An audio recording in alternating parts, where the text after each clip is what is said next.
Hello, welcome to this week's episode of the Montpelier Happy Hour here on WVW 107.7 LP Brattleboro, your community radio station. I am your host, Olga Peters, and this is the show where we talk about how everything in Montpelier shakes out for the rest of us. I am joined this week by regular contributor Emily Kornheiser, who's one of three reps from the town of Brattleboro, and welcome back to the show, John. Always glad to see you. John Walters, he is a political reporter and the force behind the Vermont Political Observer blog. And we were just commenting before the show, John, that you have just been, with this political season, man, you've been churning out the blog posts left, right, and center. Well, it's been a busy year, and there's so much to write about. There's still stuff that I would like to write about the primary, even though it's almost a month in the rear view. So, there's a lot of stuff going on. Well, I hope in the second half we'll get to some of the political chit chat or maybe a little gossip, because we do like to do that from time to time. But before we do that, we're going to talk about, there's some big news dropped about what's happening with the Vermont emergency housing funding. Two programs in particular, the Vermont Emergency Rental Assistance, which a lot of people call VRAP, and then also the Transitional Housing program. Those are two that I've seen come across the news wire. And then there's something else, Emily, I can tell. So it's all one pot of money that everyone sort of calls the VRAP money, which is the Vermont Emergency Rental Assistance Program. And it's all this pot of federal money, mostly through FEMA, that covers the Vermont Emergency Rental Assistance Program, that sends money directly from the Vermont State Housing Authority to folks who have a low enough income and need assistance paying their rent through the pandemic. But there's also the GA housing, which it's been paying for, which is the motel housing. And originally the motel housing was paid for in a different way, but it's been paid through this program since the spring. And then all of the utility assistance money that's been going out for the last however many months, years, also goes through this fund. And then there's a fourth category, which is rental assistance directly to folks on Reach Up. That's been going out from this fund. And then I think there might be a fifth category, though I'm not sure what it is. And the reason that naming all of those different pots of money is important, we will get into, because it is perhaps part of the massive administrative failure that led to this point. Right, which, thank you for that rundown. I was actually kind of hoping to talk about what's going to happen to the money first before we dove into which different pots. Let's do it. But so John, tell us, why is this a concern right now? What's happening with what decision has the administration made?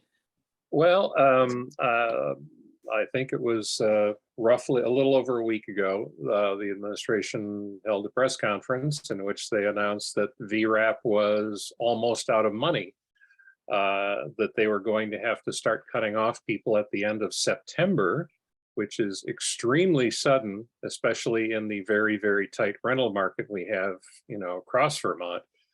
To suddenly cut off people's assistance that quickly, and thousands more would be cut off at the end of November, and then the fund would dwindle down and maybe make it through the winter for the rest of the people. And this would also involve apparently cutting off utility assistance just as the snow is starting to fly. And the reason, the potential scandal behind this is that the administration announced this with very little warning, with no warning, and they said that they didn't realize it until just now, which is either astounding managerial incompetence or they are lying. And I don't know which is worse, and I don't know which it is. Did they not know about it until just now? They should have. Did they know about it before now and hold off on telling people until there was no choice but to take drastic action? Did they know about it? Supposedly, this is a result of the US Treasury changing the rules on the federal money, which happened in the spring. If they realized it in the spring and they didn't tell the legislature, then that's a really big deal. The most charitable interpretation is that they royally screwed up. And we should just, if I understand what you're implying, John, about the springtime, is spring is kind of March to May, but the legislature might have still been in session when they found out, and so they could have taken action. Is that kind of what you're implying? Yeah. Okay, just checking. That's the evil interpretation of what they did. Like I said, the positive interpretation is that they just it was just a complete management, what the British call a cock up. And a year and a half ago, there was a massive administrative failure with the Department of Labor in the spring that was not shared with the legislature until August. Right. That also had a pretty significant impact on people's lives, and the legislature was not in a position to do anything about because we found out about it too late. So there's some themes that I think we'll unpack a little bit here. Well, one thing that jumped out to me when I was reading John's latest post on your blog is just, Vermont trumpeted at the beginning of COVID how well it responded to keeping people housed. Through the rental assistance, through the general assistance / hotel program, through all these different really quick measures that people just kind of buckled down and problems that they solved. So is it fair to say that it sounds like this this turn of events has it unraveled all of that good work? Well, I think what's extraordinary about it is that first round, we did it so well with totally open dollars and chose to spend money that we could have spent anyway on that particular population, that particular challenge, so that the next round of federal money had to be spent that way across the country. So we did this thing very well. Then everyone else in the country was required to do it. There were more restrictions put on it, which did alter the way we were the existing programs we had created were going to be administered. Of course, more complicated, because that's what happens when federal regs get involved, which is, government accountability is important. Here's an example of where government accountability didn't work. And I think one thing that I've been talking about with colleagues about this is, so that first round, and we talked about this so much on the show already, that first round was about public health. And I think there were a lot of people who felt like, I need to make sure that those people are kept in sort of safe, semi-isolated conditions and cared for so that me and my people are safe. And I think that was a lot of the comfort around that first real emergency move. That's the uncharitable interpretation of it. But I think it allowed the combination of that and housing is a human right, this is a public health emergency thinking. It helped all of those perspectives to come together and to have broad agreement that that's what we needed to do. There is now a majority of folks across the country, maybe across the globe, who think that the public health emergency has passed. And so all things must wind down. What I think is striking about this is there were many of us in the legislature, outside of the legislature, who thought, and we've talked about this so much on the show, housing's a human right. Housing's better for the economy. It's better for humans. It's better for everything. People need to stay housed. We figure out how to do that during the pandemic. Let's not let it go. And while the public health emergency might have passed in some ways, the housing crisis is actually worse than it was back then because of the knock-on economic effects of us becoming the public health refuge for the rich and famous. And we now have much more of a housing crisis than we did before. And even if all of, even if people had resources who were in the motels, they have nowhere to go. And I don't like, there's article after article about it, but I still feel like people don't really like feel in their bones how few options there are for people for housing right now. I don't know. Mhm. What do you think, John? I believe, if I recall correctly, the current rental vacancy rate in Vermont as a total is like 2 to 2.5%. That sounds about A right. healthy vacancy rate is more like 4 to 5%. That's where the market forces balance out between landlords and renters. So it's way out of whack. And in Chittenden County, the vacancy rate is 0.4%. And that's true in Windham County too. Mhm. There's nothing. There's nowhere for people to go. There's nowhere for people in emergency housing or motels to go, even if they have the money to pay for it. The other thing I mentioned here about our housing crisis is there was just an article on the VT Digger a few days ago about how more and more of our housing is being bought by investors, Mhm. and sometimes, often not occupied. Mhm. This is more of a problem with high-end housing in places like Stowe and Killington, but it has its effect on the market as a whole, and it makes building expensive housing more attractive to builders. So it's part of the big crunch that that has made this sort of what was supposed to be a nice smooth glide path out of the pandemic, assuming you think we're out of the pandemic, and to a sustainable housing system that has been short-circuited, partly because of market forces, partly because of unforeseen knock-on effects of the pandemic. But it's a mess. I mean, we have the emergency rental assistance program winding down, and there's no prospect of, there's no real clear idea, at least in my head, of how we're going to deal with, like, by the end of November, 8,400 households having their rental assistance gone. Mhm. And I don't know if either of you have a handle on this, but one question I had when I was just reading some of these articles is, okay, if we're taking the argument that the pandemic has passed and things need to wind down, if we're just taking that argument, then have either of you heard why people still need this assistance? I mean, I'm curious, like, did people go into the pandemic and through the course of the pandemic, rents have gone up like crazy? So now they need more assistance. Is it that people are still having a hard time finding work? What problems, were there problems going into the pandemic? How much of this is not, let's just, Yeah. is there a context there? So there is not as much data as might be desired in an ideal universe of understanding the problem. And certainly Vermont struggles with that one on a good day. I also want to be clear, like, this is not inevitable that this will happen. This is just what the administration announced. And we spend too much time having the administration announce something and we all assume it's inevitable. So I want to be very clear about that one. It's not inevitable. It's just been announced. And the rules haven't even been finalized yet.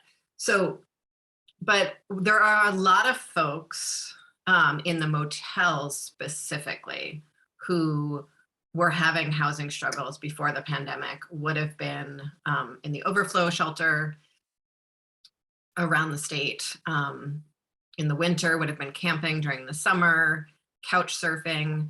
Some people think there's sort of a distinction between the couch surfing population stability and the not able to couch surf population stability, and how those folks should be eligible or not eligible. That was part of the original GA housing rules.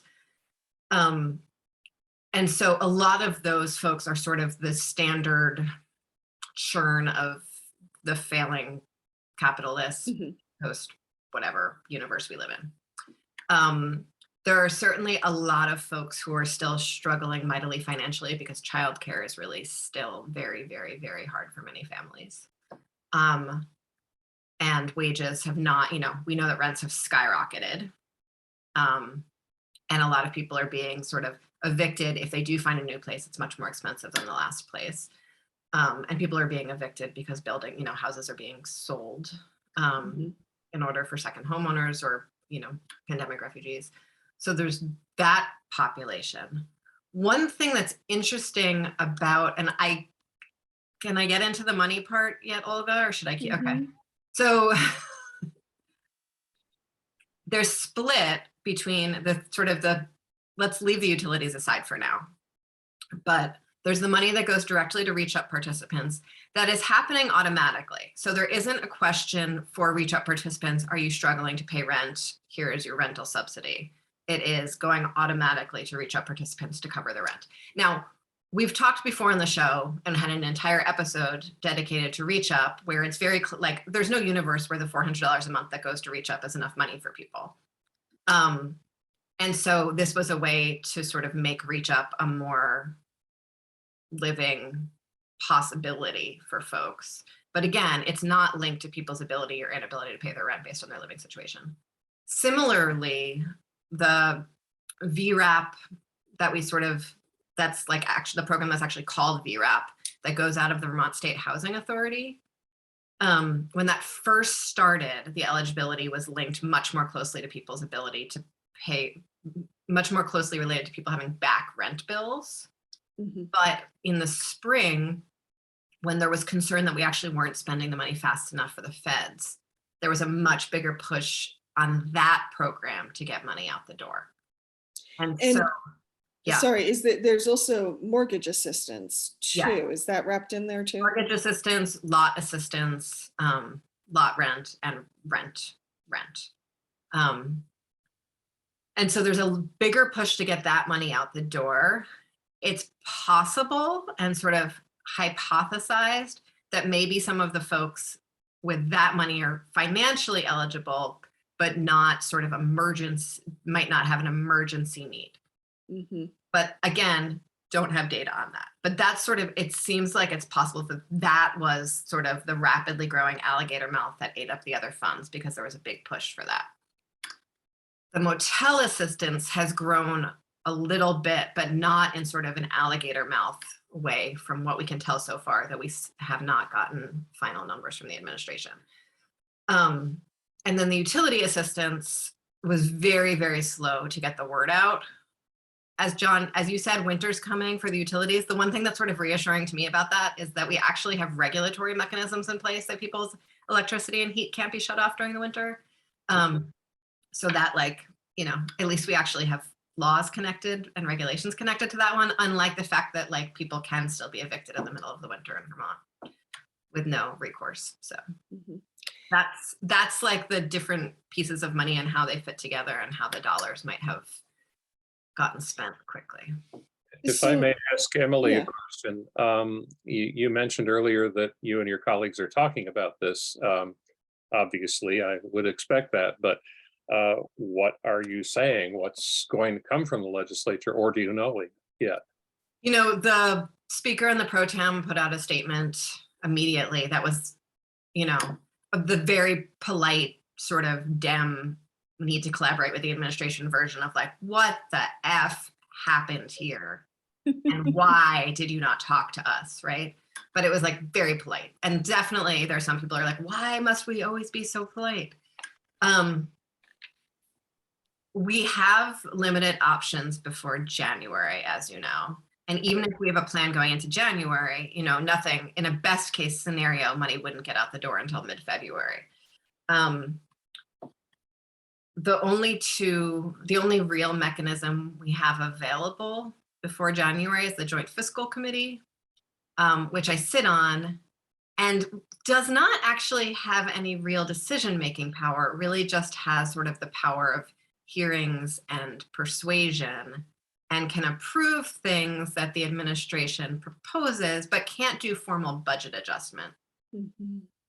So it depends on how far the money is moving, depends on how much we could do.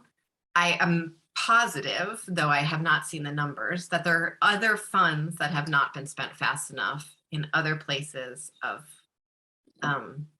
the administration, because that's what every past report I've gotten has said. And so it's possible that there's other money that could be moved around, that the rules could be shifted, that things could be postponed between now and then.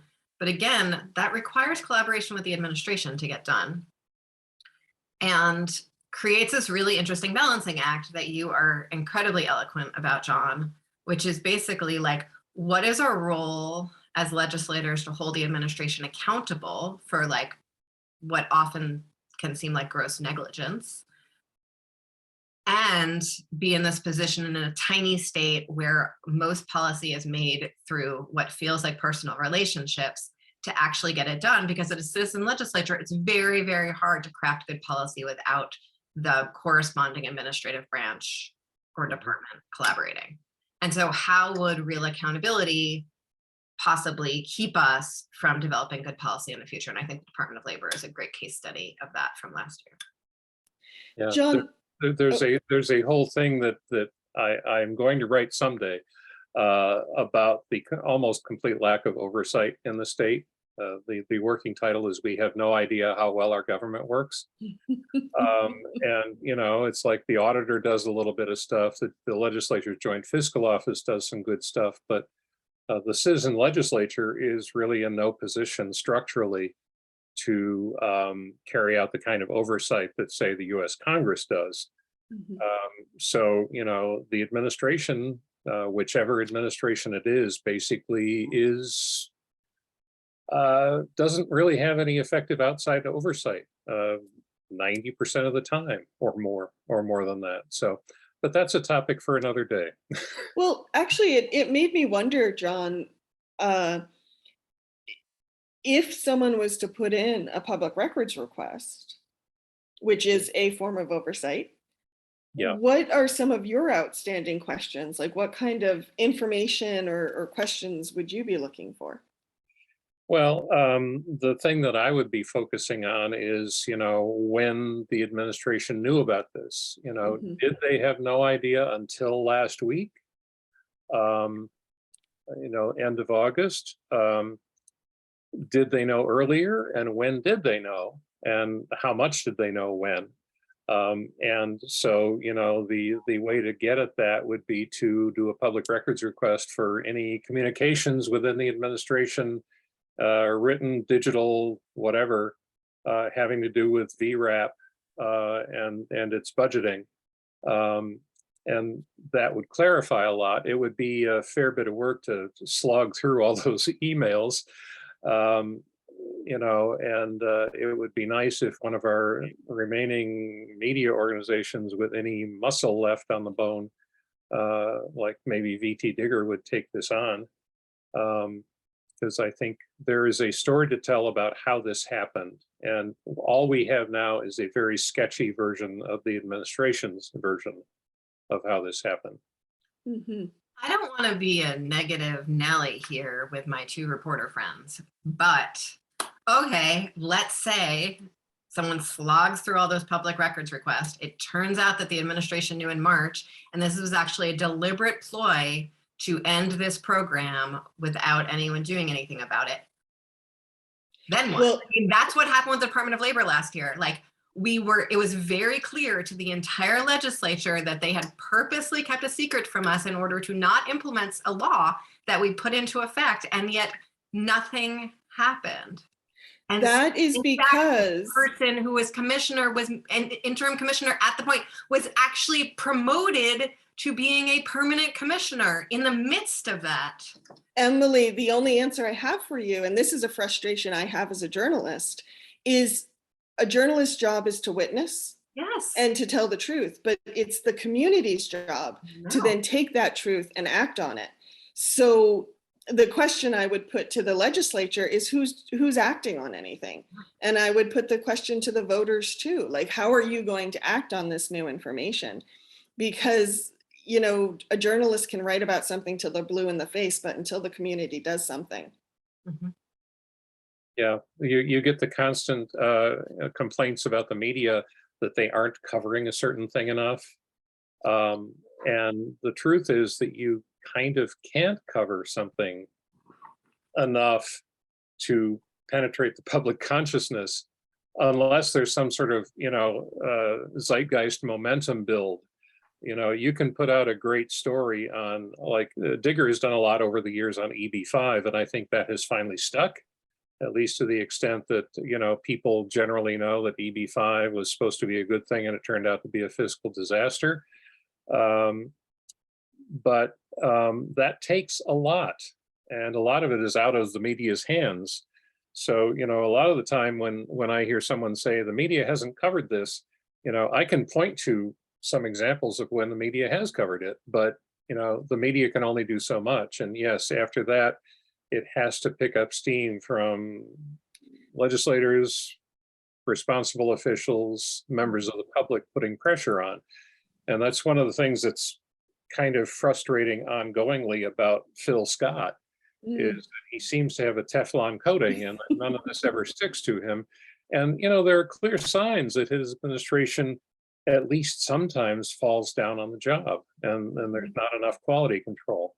But so far, he hasn't paid the price. So we have to go to break in a minute, but since we did open this can of worms, if, as Emily said, if this was a ploy to wind down this program, is there anyone whose specific job would be to hold the governor's feet to the fire? Like,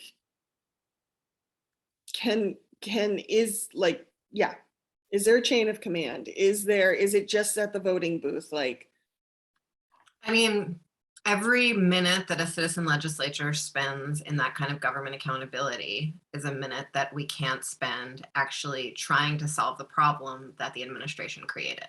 So an example that I think is a very neat parallel is this Department of Labor issue, where they purposely and basically publicly did not implement a law and kept it a secret until we couldn't do anything about it because of sort of a federal rule thing. We had a working group already set up in statute that fall that was supposed to do some massive fixes to the unemployment insurance system. We only had 3 meetings that we were sort of appropriated and allowed to do. You can't actually change the number of meetings that you're allowed to make without an act of the legislature. So we had these 3 official meetings. And those 3 official meetings, a huge amount of them was turned over to trying to hold the Department of Labor accountable for this administrative failure. And because of that, we didn't actually take the amount of time that we needed to solve some massive problems. And part of the result of that was that the legislature still did not do very much about unemployment insurance this last session that we should have done. And so in the limited time that we have this fall to maybe be figuring out a plan for the January to do something about housing, are we going to spend that having public hearings where we yell at the Department of, the Agency of Administration and, the chair of Finance and Management about this issue and get down and dirty into why these 6 different programs weren't feeding into the right spreadsheet line and no one was looking at that spreadsheet line? Or do we try to do something about housing? And there's no one specific to do that. I have grand ideas I can talk about after the break for something that New Mexico does, but nothing right now. And it's really frustrating. Well, on that note, go ahead, John. That sort of chicken and the egg problem there is the result of the administration not announcing this until the last minute. Mm-hmm. So if the evil interpretation holds, then their withholding of information actually helps them by preventing any effective review of what they did, because, as Emily said, the legislature's first job is to fix the problem that's been set before them. That said, I very rarely, there's so much incompetence in the universe and people are struggling so hard right now. Very rarely is the conspiracy true. Most of the time, people are just failing, and that's such as life. We will be back in a moment. The Montpelier Happy Hour here on WVEW 107.7 LP Brattleboro, your community radio station. Don't touch that dial. Okay. Welcome back to the second half of the Montpelier Happy Hour here on WVEW 107.7 LP Brattleboro, your community radio station. You can also find us on Brattleboro Community Television or BCTV, Emily's YouTube channel, our Facebook page, our webpage, and wherever you find podcasts. I am joined this week by regular contributor Emily Kornheiser, one of 3 reps from Brattleboro, as well as journalist John Walters. And we have been talking about in the kind of microscopic, we've been talking about rental assistance and an announcement from the administration about how that rental assistance, and how I should just say housing assistance, may be going away for some people. However, as we've talked, it's kind of opened the bigger picture of government accountability and what can people actually do to hold their government accountable. And Emily, during the break, you used a great phrase. You said, what are people's outrage worth? So before you answer that question, Emily, what do we need to remind listeners of? Well, the views and opinions expressed here on the Montpelier Happy Hour are those of the host and the guests, and not the station, nor their employers, nor even their party. Thank you. So, John, can you answer Emily's question? What are, when people learn what their government's been up to and they are outraged, what next? The simple answer probably comes straight out of the Schoolhouse Rock.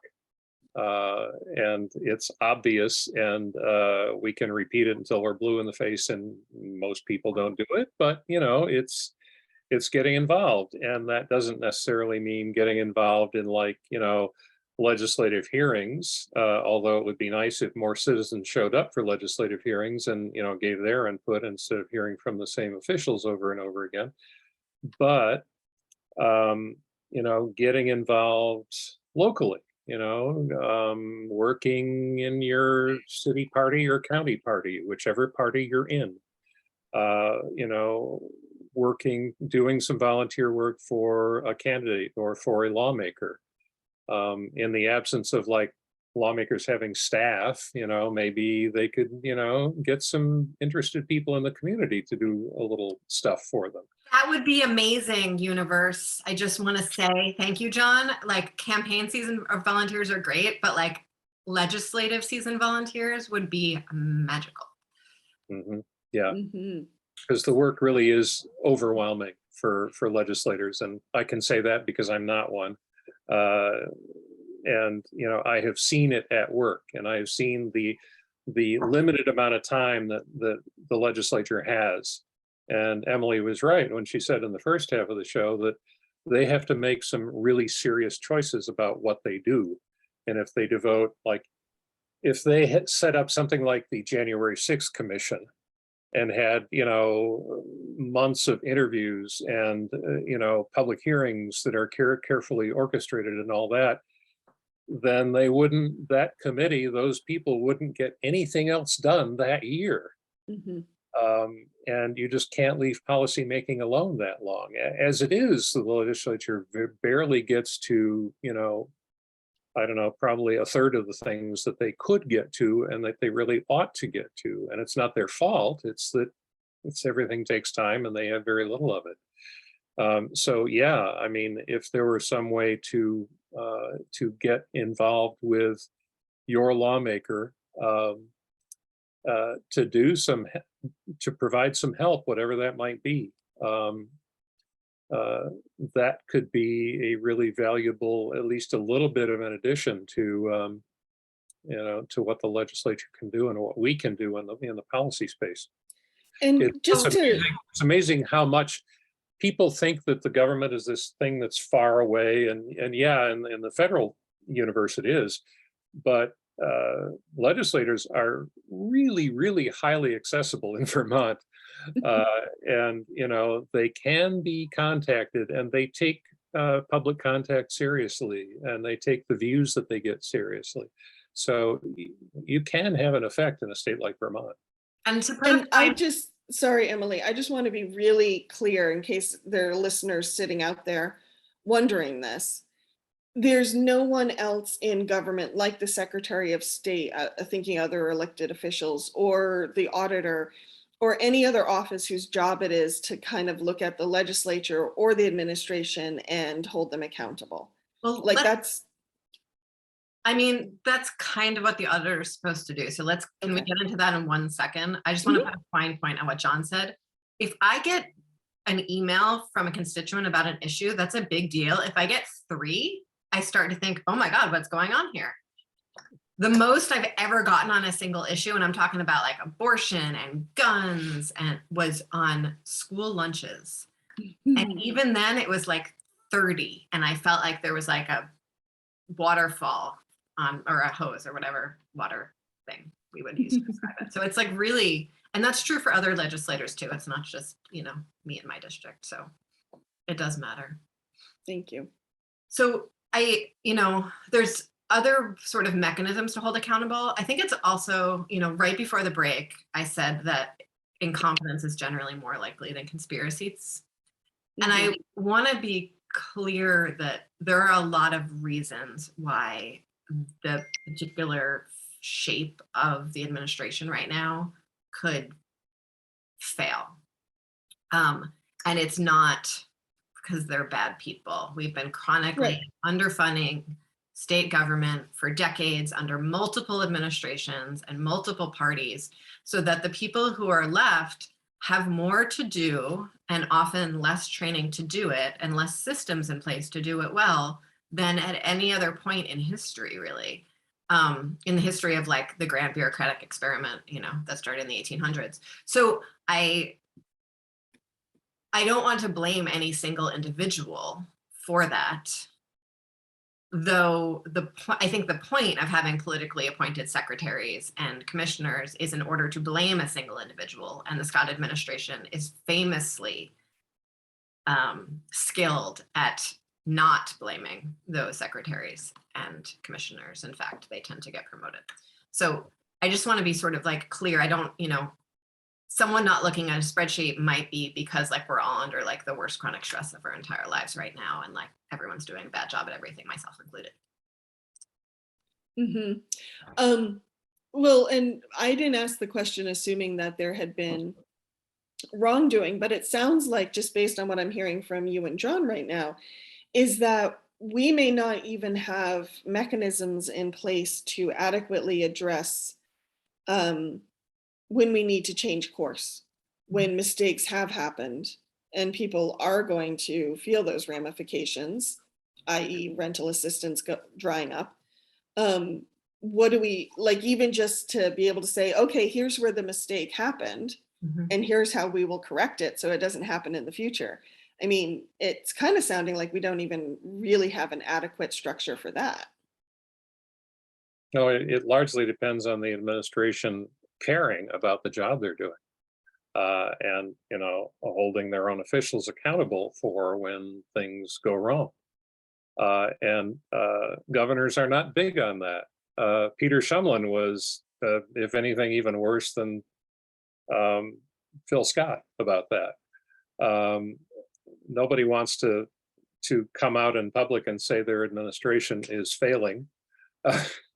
So, Fair enough. but if you were a manager of a business and you had someone who wasn't doing the job, you would do something about it. And in state government, more often than not, as Emily said, they get promoted. In the middle of one of the Department of Labor screw ups, Michael Harrington was made acting commissioner and then made permanent commissioner, even though under his watch, the Labor Department was a disaster. So where do we go from here then? So the auditor does do some of this. The auditor's office is tiny, and tends to work in much longer term projects.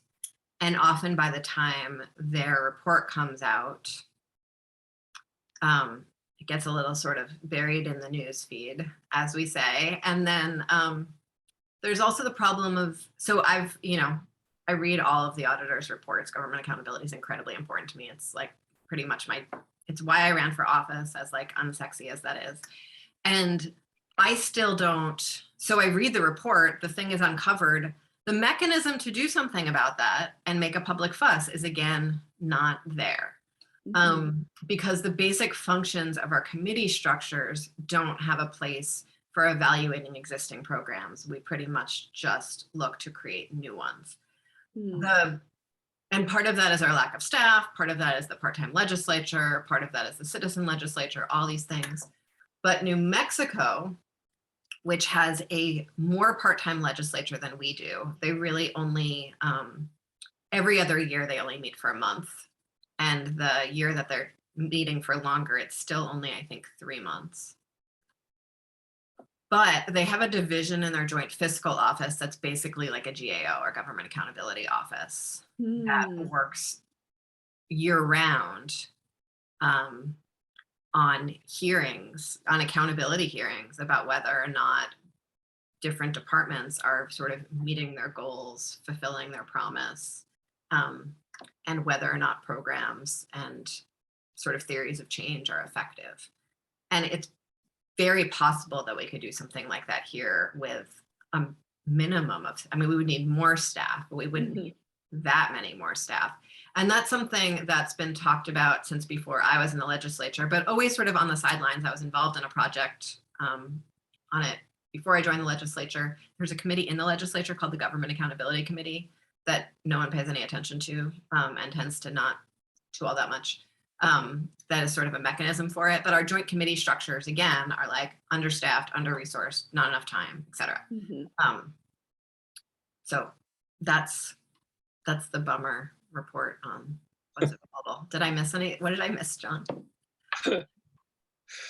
Well, I would mention one more thing that's one of my hobby horses, which has nothing to do with government, really. It has to do with Vermont's tendency as a whole, culturally, socially, to ignore problems.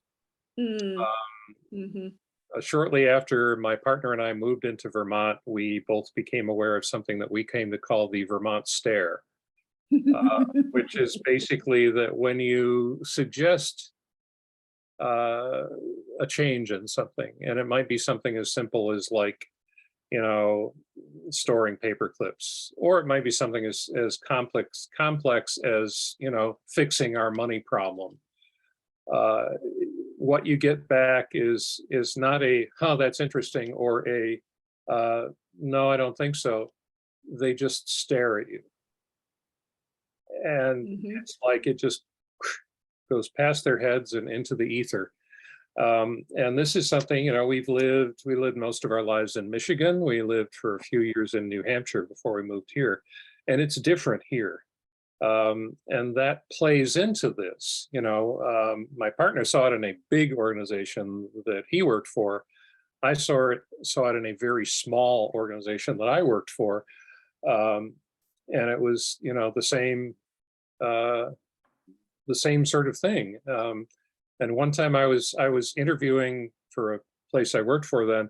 I was interviewing the retiring president of National Life, which is the biggest private employer in central Vermont. And, you know, he was talking about like how to remain competitive in a global market when you're out here in Montpelier. And, you know, he was talking about stuff that rung with me enough that after we concluded the formal interview, I mentioned the Vermont stare, and he like said, "Yes, that's it. That's what I thought you would say." So, you know, part of the fault is in our stars and part of the fault is in ourselves, I guess is what I'm saying. That's something we can't do anything about. The New Mexico idea sounds awfully intriguing, and it would be maybe, you know, if you get a citizen volunteer working with you, Emily, you can, you know, they can help develop that idea. Or if a lot of citizens are listening right now and they want to band together and Yes. push the idea, that would be pretty cool too. I also have a staff person at Joint Fiscal who's working on the idea, which is one of the, for my other legislator colleagues who are listening, I'm sorry, but about what I'm about to say, but it's really like, it's been a really, to see the difference in what's available to me resource wise now that I'm in leadership on a money committee is, I mean, it's night and day. So when I do have an idea, I don't have all the resources I need to develop it, but I at least have thought partnership in another person who is, you know, working full time and paid to think about it. Oh, interesting. Just Interesting. extraordinary. And that's a very, like, you know, that's like 15 people in the building.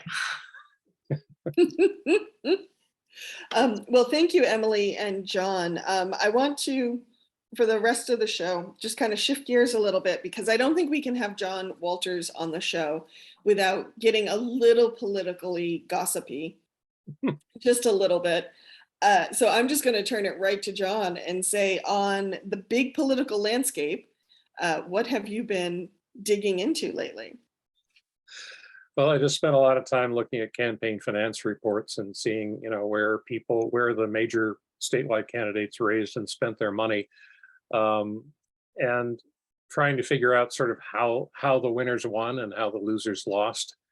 And one thing that I haven't yet quite tackled, that's been suggested to me, is that actually Southern Vermont, and particularly Windham County, may have played a very big role in the primaries this year, because Becca Ballant basically supercharged turnout. Mhm.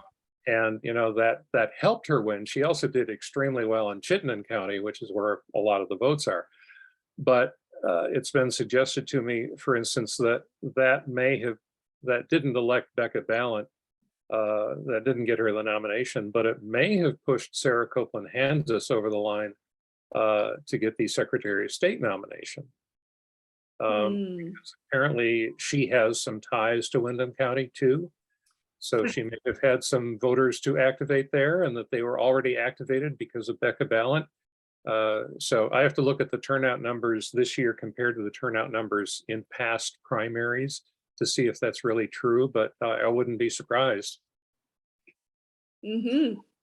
You know, that's really, I've not heard that theory yet, and I love it, self-centered as I am. It would be about time for Southern Vermont to make a difference, I know. I mean, like, we have a lot of pretty awesome power down here and some great voters.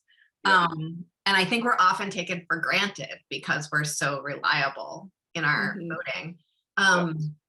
And, you know, Sarah spent a decent, you know, I hosted these really regular forums to meet statewide candidates, and Sarah spent some time down here, and Charity spent some time down here, and did sort of, you know, take our weird little corner of the world for granted. And actually a decent number of other statewide candidates spent a lot of time down here.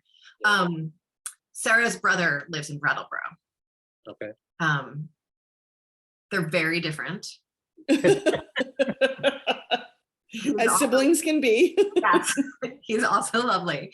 But you know, so she like had a resting place here. Charity has some family and friends in the area too, and she's, you know, grew up in Southern Vermont.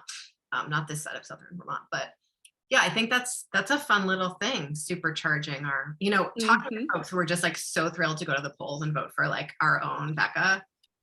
I could see that really like bringing out the primary, especially since our local races very rarely draw anyone to the primaries because they're so, because they're rarely competitive. Right. Yeah. The other thing I think, the piece that I wrote that I think has put my finger on the pulse more so than many of the things I write, was about the state of the Vermont Democratic Party, and how from the first of the year until through the primary, they have been on a real winning streak. They've got a new leadership team that seems to be the best they've had in many years. And now with the results of the primary, they have completely replenished their bench, and they have a bunch of people, you know, they have people who are running for the big offices right now, but they also have people in the sort of like the second tier of the ladder who are poised to move up in a few years. You know, somebody like Sarah Copeland Hansis, or Mike Pichek, or Charity candidate for Suddenly, you know, the Democratic Party has some interesting leadership going on, and more resources and a better core staff. There's a lot going on that's good for the Democratic Party at a time when the Republican Party just gets weaker and weaker and weaker. That's, I mean, the Democratic Party has kind of been coasting for the last few years in a lot of ways. And now they seem to be really, you know, focused and energized. I'm curious, John, in your reporting, have you come across, you mentioned the GOP, have you come across candidates who are running on the Republican ticket who, when you say, like you want to interview them or you invite them to a debate or what have you, and they're just like, my name's on the ballot, and they're not really campaigning in the traditional sense that we think of when we think of campaigning. I've heard this from a number of Republican candidates in this neck of the woods. Are you hearing that as well? And I'm wondering if it's a strategy. Well, I mean, this sort of ties in with something I have observed, which is the stealth candidate, which is the candidate who basically is a QAnon person or a MAGA person or a very conservative Republican otherwise, who doesn't run on their core issues. They run on sort of vague things about fiscal responsibility and, you know, government transparency and citizen involvement. They don't mention that what they want to do is ban library books and, you know, get critical race theory out of the schools and all of that stuff. Pardon me. And I was really, you know, there was an article yesterday, I think, in the Reformer family of newspapers. I think it might have started in the Manchester Journal, that Greg Sukanek did, who's a reporter in that network, about a candidate running in Manchester. And I was so thrilled to see how much he really like gave this person all the rope they needed to hang themselves with, like every, you know, really like let the radical ideas flow onto the page in a way that I don't actually often see, because I think a lot of folks in Vermont, a lot of Republicans in Vermont at least, know that like if maybe they keep it buttoned up just a little bit long enough to get into office, they'll be safe. Yeah, it works on the local level. You know, there have been cases where school board members have been elected who were sort of closet ultra conservatives. You know, once they get into office and they show their true colors, they wind up losing the next time they run. But, you know, they can have at least a short-term effect on a school district, a pretty profound one. You know, they can cause a lot of trouble. They can make meetings very long and very contentious and very difficult. And in some cases, you know, drive other people off the board or drive teachers out of school or drive, you know, principals out. So they can do a lot of damage, and you know they realize that their true ideology won't win in Vermont, so they have to kind of hide behind these platitudes that they put out there. So that's something, you know, I did an occasional series this past spring for the town elections called Dregs of the Ballot, in which I focused the spotlight on some of these people. And I have to start doing that again with candidates for the legislature, because, you know, there really aren't even in Vermont, there really aren't very many what we used to call traditional Republicans left anymore. What's left in the party is, you know, the far right. Phil Scott is the exception. You know, he's basically washed his hands of the party. And, you know, what's left are the diehards and the true believers and the people who don't, you know, consume any media other than Fox News and, you know, Newsmax and QAnon. What does it mean to wash your hands of the party and yet still run under its banner and accept its national money, right? Like, and that's a good question. I have a few colleagues who I work very closely with. I have a lot of respect for, are sort of kingdom adjacent folks who are moderate Republicans, and I wonder regularly, like, why do you stay with this thing that is such a